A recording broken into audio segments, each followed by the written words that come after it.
On this day, 34 years ago, a man walked onto the campus of Cleveland Elementary School in Stockton with an assault rifle. He killed 5 young children and injured 32 other people. And at that time, that was one of the deadliest school shootings the country had ever seen. So tonight, you will hear a firsthand account of people who were all there that day. You will hear about the sounds that they can never forget and the images they will never be able to unsee. I do want to warn you that some of these images may be distressing, so viewer discretion is advised. I remember being in the classroom and seeing everything. We heard what we thought were firecrackers. There are 3 people down, visible to us. Those aren't firecrackers, they're bullets, and they're coming through our wall. We've got children scattered all over the school. She told all the kids, drop. When we arrived on scene, I didn't expect to see what I saw. Some fatalities, some injured.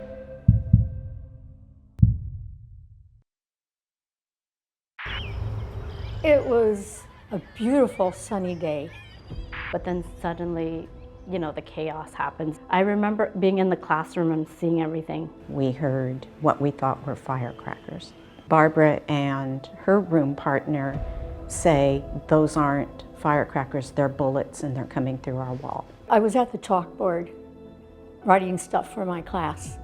And then all of a sudden, I just moved back from the chalkboard when the bullets came through the chalkboard and landed at my feet. We opened the doors and there were kids coming through the hallway right outside our room, but some of the kids would get partway into the hallway and fall because they had been shot. These kids came pounding through the door, there wasn't a sound. They came in, wasn't a word. My room partner pulled one boy in who had a wound in his groin. She started applying direct pressure to that. Right outside the door to our room, there was a boy who kept saying, "I want my mommy, I want my mommy." And I tried to comfort him. I kept waiting for the paramedics to come. We got a call for a man with a gun on the school at Cleveland Elementary. My partner and I responded. As we moved through the hallways of the school, we could see blood trails that were kind of leading us to where a lot of the kids were. And when we would go into an office, but we didn't see any kids, but we saw a blood trail to a cabinet. And so we'd open the cabinet and there'd be a child in the cabinet hiding. Send 2 more engines. We've got children scattered all over the school. So we didn't have a protocol for active shooter response. In fact, the term had not even been coined yet, active shooter. That's why I got it as a man with a gun. This scene was so disorganized and so chaotic. None of the systems that are in place today were in place that day, 1989. Was that we didn't have kind of an incident command system structure. We didn't have staging of ambulances and fire personnel. There are 3 people down, visible to us. Eventually, the bullets stopped, and then there was one different sounding gunshot. And I pretty much felt that was police taking care of the aggressor, but it turned out he had shot himself. I walked across the playground to a set of portables, and as I approached the corner of it, I heard a gunshot coming from around the corner. So I proceeded forward and came around the corner. And at that point, that's where I saw the shooter, Patrick Purdy, laying on the ground, who had just shot himself. Gunman Patrick Purdy used an AK-47, a semi-automatic rifle, to fire more than 60 rounds across the playground at Cleveland Elementary School. 5 kids, ages 6 to 9, were killed. 32 others were hurt. What's it like going home? What was that night like? Being so scared and so frightened and having that PTSD, I couldn't close my eyes because if I close my eyes, I see him shooting at me. My husband was home. I remember I went in and I remember grabbing his jacket lapels because I was just shaking, and I was so grateful that he had picked up our son and bring him home and being there. I don't know how I would have reacted if I walked into my house and I was alone. I remember hearing my husband had to get up and go to work a lot earlier than I did. And as he closed the door, I remember I started screaming and I couldn't stop. I didn't feel safe anywhere anymore because the bullets could go through my wall. So I didn't feel safe at home either. All through the year, we kept finding bullet casings in our storage shelves. One of the changes that I made was I never pulled one of my students aside to talk to them about their behavior when it was time for them to go out for recess or to go to lunch or to go home for the day. I never wanted a harsh word or message to be part of them leaving me, the last thing they would remember. It's something that I've learned to live with. It's never going to go away. Sometimes it feels like it was yesterday, and other times it feels like in some other life. This person wanted to kill himself. Well, why do you have to take all these children with you? I mean, I don't understand. Probably made me appreciate life and people, right? Like, you nearly lost your life, so when you experience that, the human connection or the relationships, became very important for me. Connection. It's something that they have all been working to keep in their community. That's after the break.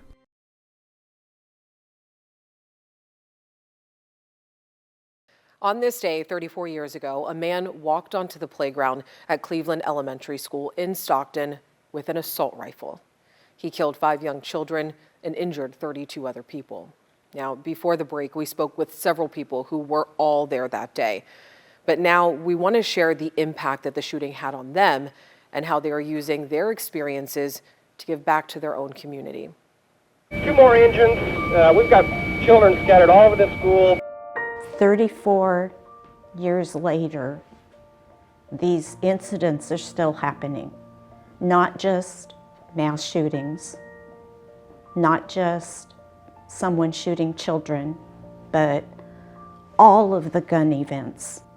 They're still happening. Today, Adrian and Barbara are one of several teachers working to educate people about gun violence through an organization called Cleveland School Remembers. We work to help support legislation that they're working on for reasonable gun laws, help to improve community awareness and help people to understand what the needs are and what tools are available to help people with gun-related issues. I think anytime you've lost a loved one, you want to be reassured they're not forgotten. And with gun violence in our society, it is such a tragic, ongoing problem, and so often the people who are killed weren't responsible for what happened to them. And I think it's very important to just remember people, to keep those individual lives in the spotlight. I feel that the violence is here and nobody is safe from it. Like, you can go to the movie theaters, you can go to Walmart, and why 34 years later it should be like the reverse, it should be safer. Like, my sadness is thinking about like not just what happened to us, but the future. Salvador founded a company called TACMed Solutions, a tactical medicine and active shooter training service. And I decided that I needed to create my own program because what I found, there was this tremendous unmet need for a one-day scenario-based course. And we had to combine both medicine and tactics to ensure that the officers had the appropriate response to mitigate the threat and to provide medical care. So my course is scenario-based, and we put them through some very strenuous stress inoculation, auditory exclusion style scenarios, but we also include medicine. How to save a life, how to stop a bleed. It gives me hope when I see people take the class because I want people to be safe. And I have grandchildren and I worry about them. I just think that I have a responsibility, which probably started in 1989 and has evolved to today. All right, coming up after the break, the chance of catastrophic flooding in California is now twice as likely due to climate change. But are we prepared? We're kicking off our week-long mega flood series right after the break.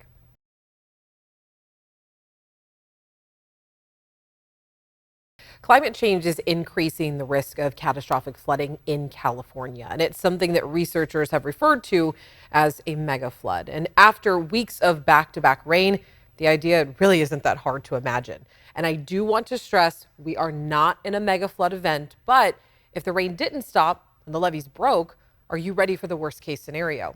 Our meteorologist took our questions to the state's top researchers to find out what is a mega flood, what damage could it do, and are we ready? Tonight, Rob Carlmark kicks off our week-long series. He's taking a look at the history of flooding in Sacramento and what could happen next.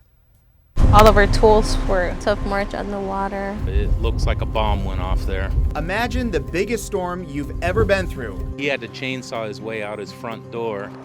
Cold, hard rain has local creeks and rivers running high. All this came underneath the doors. What if the rain didn't stop? A levee breaks. Your neighborhood starts taking on water. In Sacramento region alone, there's over 514,000 people that are protected by these levees. Studies suggest that Sacramento is actually one of the top 10 in the nation most at risk for flooding due to rivers. The most intense atmospheric river storms are likely to become significantly more intense. And certainly the spillway incident was one of those instances where we did not have time. Are we prepared? This is Mega Flood. When it started raining in November, people sort of took notice. Winter's coming early. And then right before Christmas, the storms really hit. For folks living in California in 1861, then 1862, this wasn't a bad dream. It was their nightmare, and their life and livelihood was washed away. And there proceeded to be continual rain for 43 to 45 days. The storm started with a heavy, cold snow, followed immediately by very warm rain that washed down all that snow. Sean Turner is a guide that takes visitors in Old Sacramento back to this time and place of the Great Flood. And to do this, you have to go down, way down to the underground, where the city was originally built. Because of that heavy amount of water and debris coming down out of the hillsides, that levee was no match. The American River breached the levee approximately where Business 80 is now. The water then came in and flowed behind the city. Sacramento was inundated and annihilated by the biggest flood they had ever recorded here. Now, as the story goes, life must go on. And in the middle of the Great Flood, we had to swear in a new governor. His name was Leland Stanford, and he lived right here in downtown Sacramento. He had to climb out of his second story into a rowboat to get to the Capitol to be sworn in. The water would remain here for the next 3 months, an unbroken stretch of water for more than 250 to 300 miles. We're standing next to the foundations for the Hastings building, Benjamin Franklin Hastings and Company building. This building has been lifted up to the current level. This was a 500-ton brick building. That was one of the hundreds of buildings that were lifted over a 13-year span to lift the central business district up out of the floodwaters. Since the Great Flood of California and the lifting of Sacramento, we haven't yet seen the water rise that high. But we know there will be another time. As chaotic as California weather can be, it's also consistent. And history tells us well before we could document it that these floods happen every 100 years or so, and more are coming. The confidence of catastrophe casting lies in our understanding of the main ingredient of these floods, atmospheric rivers, or ARs. An atmospheric river is literally a river in the sky. It's just a river of water vapor moved by the wind rather than a terrestrial river, which is liquid moved by gravity. Marty Ralph is an expert on atmospheric rivers and says calling these ribbons of moisture a river is not an exaggeration. In fact, it might be understating California's primary source of water. An average atmospheric river transports the equivalent of like 25 Mississippi rivers worth of water. It's vapor. When that hits shore or hits the mountains, it's forced upward, and some of that can condense into cloud and rain and snow in vast quantities. 40 to 60% of California water comes from ARs. If you get less than you expect, you're in a drought. More, and you flood. Much of the research lately is focused on forecasting atmospheric rivers, especially the super high-end ones that can break the flood banks. The Great Flood was the blueprint for a mega flood scenario called the Arc Storm Project back in 2011. a collaboration of more than 100 scientists and officials. At the time, it was the best understanding of the worst-case scenario. The report was sobering to say the least. A cycle of major atmospheric rivers would, quote, overwhelm the state's flood protection system. It would also prompt evacuations for more than 1 million people and cause nearly $1 trillion in damage, 3 times the damage of a major California earthquake. In short, a flood of this magnitude is California's biggest threat. Also, just like that earthquake, we know it's coming, except the future with megafloods is likely to be worse. Dr. Daniel Swain is a climate scientist at UCLA and co-author of essentially ArcStorm 2.0. What does a megaflood look like in our warming climate? Well, he found that these storms are now twice as likely to happen in any given year right now. And in the future, we can expect 2 to 4 times more runoff and flooding potential than we have historically ever observed. They're warmer, and this ends up being a really critical aspect in the Sierra Nevada in particular, because not only are you seeing atmospheric rivers that bring more water overall, but more of that water is falling as liquid rain rather than frozen snow. The report has brought our history with megafloods back to the future, and understanding that California's other big one is coming and we need to be ready. And Rob is with us now. Rob, we have seen 9 storms just since New Year's Eve. How does our situation, though, compare now to what a megaflood would look like? That's really the big question is where are we? Is this a megaflood? And, up until last week, one of the people featured in the story, Dr. Daniel Swain, he really is the co-author of Megaflood 2.0. To his calculations, to what they used to predict a megaflood, we were about 1/3 to halfway there. So we were on that path, but now, as we know, we're getting a much needed break. If we kept adding the storms, more rain, more snow, rising rivers, rising reservoirs, we would be in a bad place about a week or 2 out from now. But luckily, we're hitting that dry streak.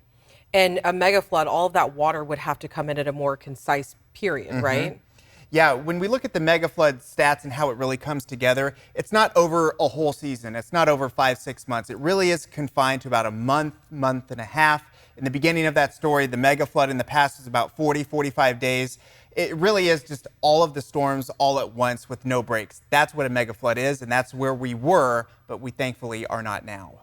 And this is just one part of our megaflood series. Monica's coming up tomorrow. What can people expect with that? So the closest that we came to a true disaster where the whole system started to break down was when we had the spillway break for the Oroville Reservoir. She's going to revisit that and how that would play into a future megaflood scenario. All right, Rob, thank you so much. We appreciate it.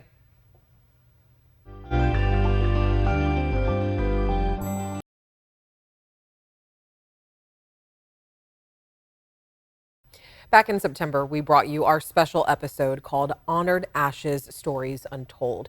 And on the 50th anniversary of Sacramento's deadliest plane crash, we aired our special where 22 people did die that day. But we do want to note that their lives were not taken in vain. I sat down with some of the first responders who were there that day, and we talked about how the crash changed the city and Northern California forever. But we also talked about how the crash led to the creation of the UC Davis Firefighters Burn Institute. And this Saturday, January 21st, we are screening our story, Honored Ashes, because the Sacramento Regional Fire Museum is unveiling a new exhibit about that crash. So we hope that you'll join us for this special, followed by a Q&A panel discussion with first responders. Again, that's this Saturday at noon at the Sacramento Regional Fire Museum out in West Sacramento. You can find all the info that you need to know to sign up on abc10.com/tothepoint. And before we go, I do want to take a look outside. Monica, how are things looking? I know we saw some sun today, but is it sticking around? Right, so we're going to be tracking this next weather system just poised off the coast. It's going to be moving our way, giving us the opportunity for showers returning. But tonight, it is clear skies and temperatures are falling quickly. We're already into the 40s through much of the valley, 30s for the foothills, teens for the Sierra. Expecting those lows to drop into the single digits up top for the high country. Down low, we're in the 30s for tonight with patchy frost and fog to get the day started. And then we quickly turn to that next weather system. Winter weather advisory goes into effect tomorrow afternoon, as does our winter storm warning with 4 to 20 inches of new snow possible for parts of the Sierra. Now, this is going to be a quick moving system. You can see most of our Wednesday is dry, and then that band of rain starts to pick up roughly about 6-7 o'clock in the afternoon. Snow, though, lingers into the Sierra a little bit deeper into the forecast on Thursday. So look at that 10-day forecast. Tomorrow's about it, folks. And then we got a whole lot of sunshine and highs in the 50s. All right, Monica, not mad about the sunshine. Looking forward to it. All right, thank you so much for joining us tonight. Hope you had a great evening. We'll see you right back here tomorrow.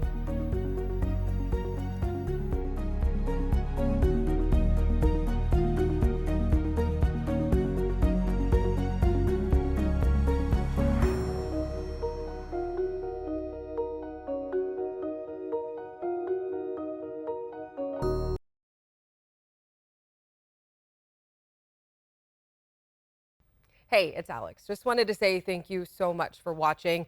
I really love hearing from everyone, and I hope that you'll stay in touch.